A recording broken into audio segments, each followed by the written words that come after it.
Good morning. Welcome to Walking Boxing. It is Sunday, August 17th, 2025, and a disappointing morning. I think we've all probably seen the fight by now. Sam Goodman coming up short in his world title fight with Nick Ball for the WBA 126-pound title. I'll get to that in a minute, and also the Moses Otama Dillian White fight, what there was of it anyway. All right, let's quickly get to on this day. And I've only got one for you today. I won't take up too much time. We want to talk about the fight. But in 1938, on this day, Henry Armstrong defeated Lou Ambers by 15-round split decision to win the World Lightweight Championship. That fight took place at New York's Madison Square Garden.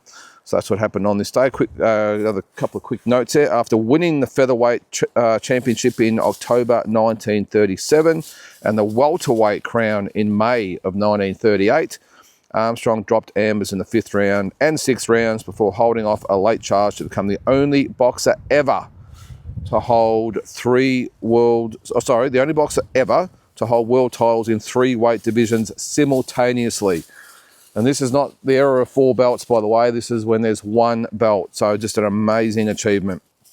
Says here, while Armstrong won this matchup of future Hall of Famers, which the ring named the number 12 greatest title fight of all time in 1996, Ambers won the August 1939 rematch by unanimous decision to regain the championship. So there you go. That's what happened on this day. I just went a little bit more in depth there because it's the only thing I've got for you today.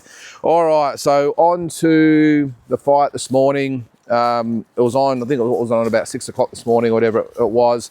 I didn't watch it live. I watched it straight after on YouTube.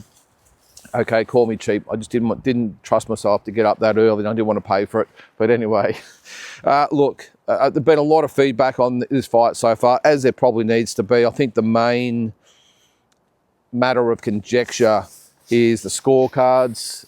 The official scorecards were 115, 113, 117, 111, and even more surprisingly, 118, 110. So one judge gave Sam Goodman 3 rounds, one judge gave him 2 rounds, which I am struggling to get my head around. But anyway, to the fight itself, I was really impressed with the way Sam started. I did say in my preview that he needed to get off to a really good start, and I think he did. Was it as dominant as I would have liked? No, but I think he won, probably 2 of the first 3 rounds, and I was actually pleasantly surprised, by the way, that Sam Goodman went out there. He didn't backtrack, he didn't run. He actually took centre ring on a lot of the occasions and really gave Nick Ball something to think about. And I think what he did early was exactly what he needed to do. I think, as I said in the preview, that if he got on his bike early and allowed Nick Ball to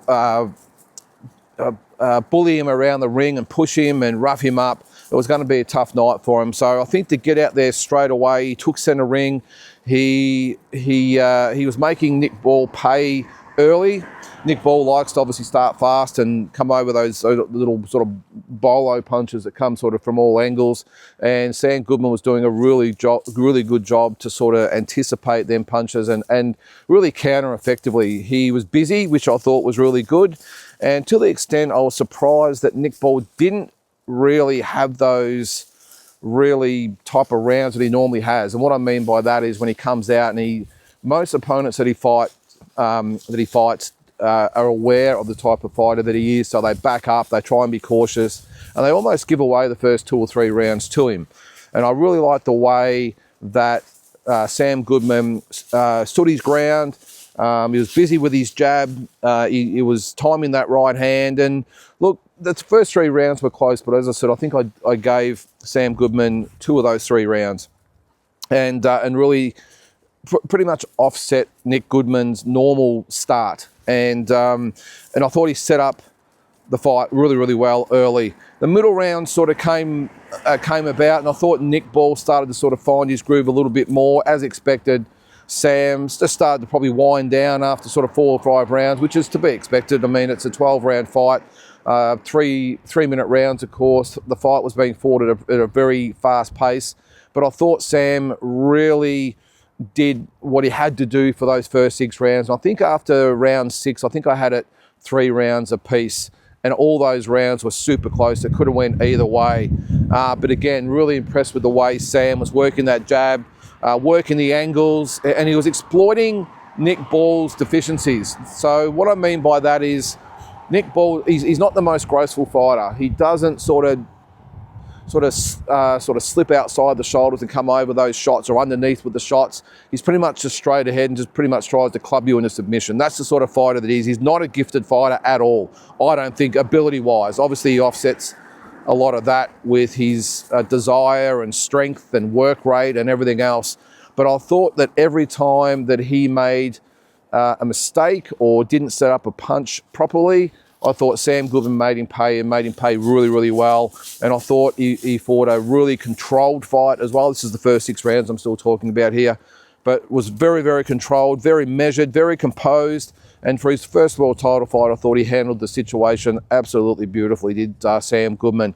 Then, I suppose to be expected, rounds sort of 7 through 9 is when probably the next phase of the fights kicks in, because they've almost got 4 sets of phases in the fight. The first 3 rounds is always just the nervous energy, and that's when the fight is at pace. The middle 3 rounds, it just starts to settle down a little bit, and then after 6 rounds, strategy comes into it, obviously conditioning and heart and desire, all that sort of stuff. And then I suppose the last 3 rounds is all about just who wants it more. So, and who's probably the more composed. So I thought rounds 7 through 9, they were all even rounds. You probably could have split the 3 rounds, and I really thought that Nick Ball might in that sort of phase maybe get on top a little bit of Sam, who wasn't moving as much. His punches obviously weren't as fast as they were early in the fight, and I thought that Nick Ball might get on top, but I was really impressed with the way Sam really dug deep, went with Nick Ball, really gave as good as he got. And after 9 rounds, I mean, it was probably, you could argue, I thought it was 5 rounds to 4 either way. I probably had Sam in front 5 rounds to 4, but I wouldn't have argued if someone else had Nick Ball 5 rounds to 4. Now, having said that, I haven't seen the scorecard yet, so I don't know what rounds the judges scored for who. I'll be looking at that with interest, I suppose.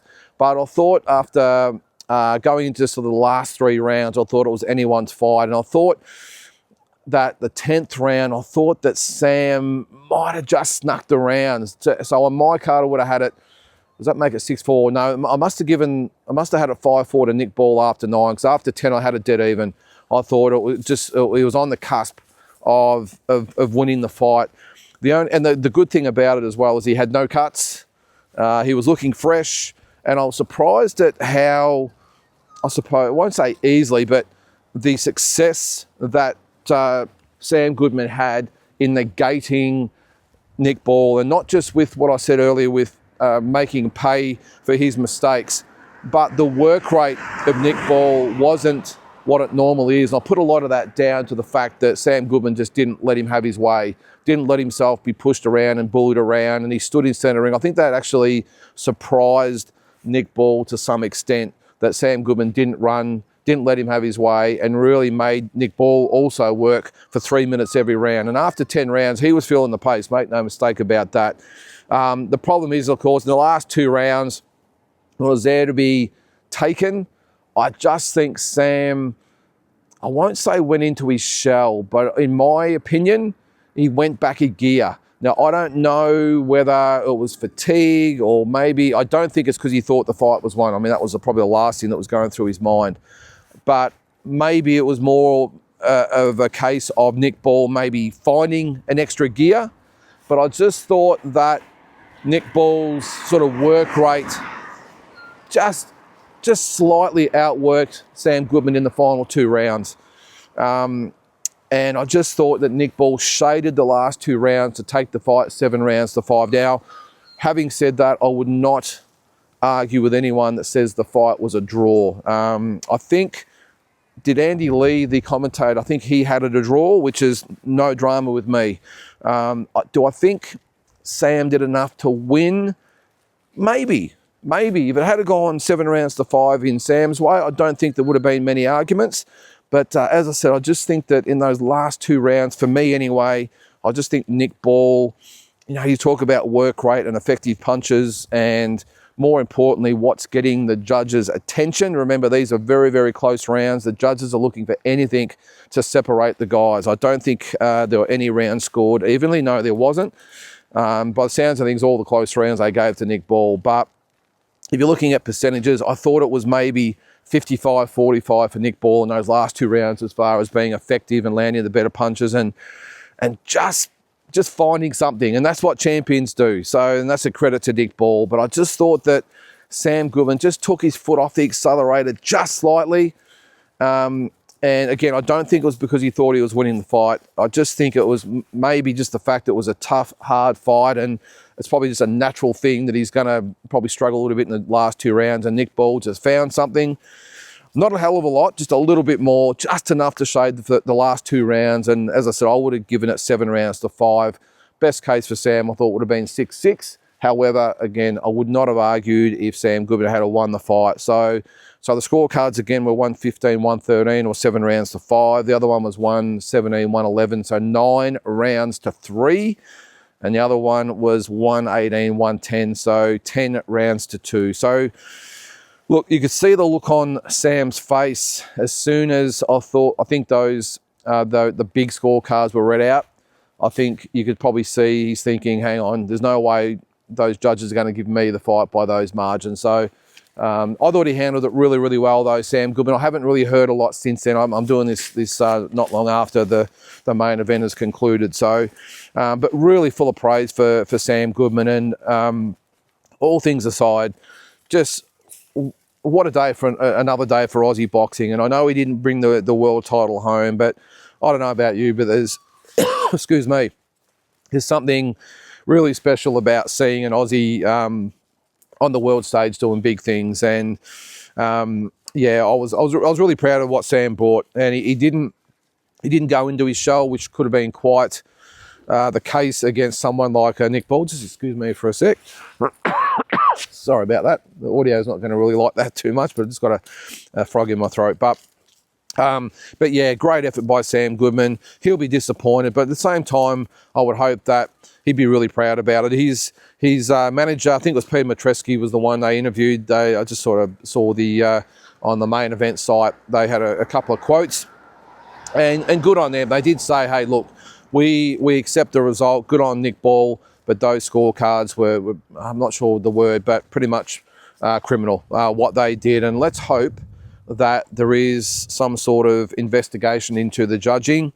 I don't think, again, it was the fact that Nick Ball won the fight, but those scorecards really need to be reviewed, and those 2 judges need to probably explain how they come to those conclusions. And this is why I've always said, when they do press conferences after fights with the fighters and promoters and managers and all that sort of stuff, there has to be something when it comes to the officials, whether it be the referee, whether it be the judges, and not in a bad way. I'm not talking about getting them grilled or anything like that. All I'm saying is that they should probably get those, and they're always faceless men, by the way, which is why it's so easy to get away with. But just an explanation to say, all right, well, this is why we thought Nick Ball won. It might have been along the lines of he was throwing the more effective punches, his work rate was better, his ring generalship, he was whatever. But I just think all the rounds, while they were close, I think those 2 judges just took the easy way out and thought, oh, well, it's close, we'll just give it to Nick Ball, the champion, and Sam Goodman's not the A side. So, look, I'm not sure whether that's obviously the case, but sometimes judges just take the easy way out and just get the blinkers on, and just because they might not have heard of Sam Goodman before, and Nick Ball's a known quantity to these judges now, has fought on some of those cards before, maybe they just have the goggles on where they're just watching one fighter. I don't know, but I want to hear it from them. I want to hear them say, well, this is why we gave it to Nick Ball.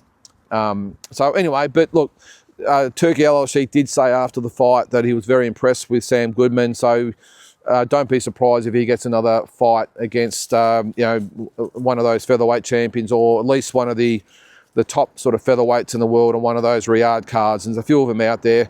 So one thing I did sort of come to the conclusion of, though, watching the fight, is that I think we're talking maybe hypothetically the Inoue fight with both guys. I still probably, as good as Sam was, I still hold my opinion that at some stage Inoue would have got him out of there. But more importantly, the Nick Ball situation with Inoue, I think the way he fought tonight, I know the weight might be a slight factor, but I would see Inoue having no problems knocking Nick Ball out. Again, the only thing I would consider is the fact that Nick Ball is a pretty solid 126 pounder. Inoue is probably more of a natural 118 pounder, and to go up to 126 might take away his power. But the way he sort of comes in with no head movement, doesn't really set up punches too much, and he just comes straight ahead, I would just see him as just a massive big target for Inoue's lightning fast and super strong punches. So, but yeah, look, overall, I'm really glad that Sam put in that performance that he did. He's done Australia proud, and yeah, full credit to him and his team, who conducted themselves like professionals over there, got in there, did exactly what they said they were going to do. Unfortunately, they've just come up short this time, and I'm sure that he'll get another opportunity, and he'll be back. He'll be back. Now, obviously, whether he's back on No Limit shows, I'm assuming he probably will be for starters, but as I said before, don't be surprised if he pops up on another Riyadh card at some stage, because they've got a lot to work with. And the fact that, what do they say, the Tom and Jerry thing, he wasn't, who's Tom and who's Jerry? I think he's, I don't even know which is what. Whoever the cat is, that wasn't Sam Goodman. Okay, he actually stood and fought and didn't run, so he'll get some more opportunities on Riyadh cards. And Turki Al-Sheikh, having said that afterwards, will probably guarantee that. Well, on to the main event. Well, what is there to say? I mean, we've got a potential superstar on our hands with Moses Otama, and I think I said yesterday in the preview that there's probably two things that was going to happen. One is that Otama would blow Dillian White out early, or White would probably spoil him and smother him and maybe just make it a bad fight, and we'd have a pretty dull type of affair on our hands. But he did exactly what he needed to do. He didn't let Dillian White sort of get in close early. He put him on the back foot.